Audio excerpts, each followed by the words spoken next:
போறலே குதூகலமா இருக்கு. இது உன்னையே பிக்கப் பண்ணலாம் போல இருக்கு. ஹலோ மேடம், நாங்க எஃப்எம் ரேடியோல இருந்து பேசுறோம்மா. ஐயோ, எஃப்எம் ரேடியோல இருந்து பேசுறீங்களா? அப்ப என் குரல் ரேடியோல கேக்குமா? ஐயோ, இப்பவே உலகம் பூரா கேட்டுட்டு தான் இருக்கு. என் கை காலெல்லாம் உதறுது சார். ஐயோ, பேசிட்டு மேல உதற கூடாதுமா. ஒரு இடத்துல உட்காருங்க, அப்பதான் பேச முடியும். சார், நீங்க ரொம்ப காமெடியா பேசுறீங்க. அப்படியா? தேங்க்யூமா. உங்க ப்ரோகிராம்னா எனக்கு ரொம்ப பிடிக்கும். பிடிக்குமா? அப்புறம் உங்க ஹஸ்பண்ட் என்ன ஒர்க் பண்றாரு மேடம்? பேங்க்ல கேஷியரா இருக்காரு சார். அப்பாடா, ரொம்ப சௌரியமா போச்சு. சரிம்மா, அப்புறம் உங்க அட்ரஸ் கொஞ்சம் சொல்ல முடியுமா? அட்ரஸா? எதுக்கு? அதுமா, ஐயோ, நாங்க கேக்குற கேள்விக்கு யாராரு பதில் சொல்றாங்களோ அவங்களுக்கு பூரா தங்க காசு கொடுக்கறது வழக்கம். தங்க காசு கொடுக்க போறீங்களா? எப்ப கொடுக்க போறீங்க? இன்னும் கொஞ்ச நேரத்துல கொடுப்போம். அப்படியா? அப்ப அட்ரஸ் எழுதிக்கோங்க.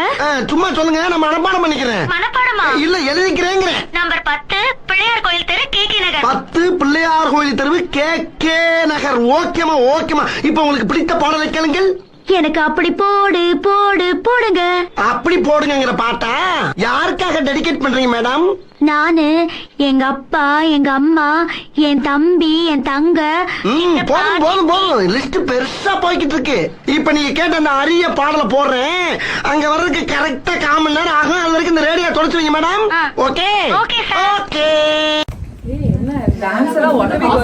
எல்லாரும் கேளுங்க. இன்னைக்கு எனக்கு எஃப்எம்ல இருந்து கால் பண்ணி நான் கேட்ட பாட்டு போடுறேன்னு தங்க காசும் கொடுக்கறேன்னு சொன்னாங்க. அது வரும், ஆனா வராது.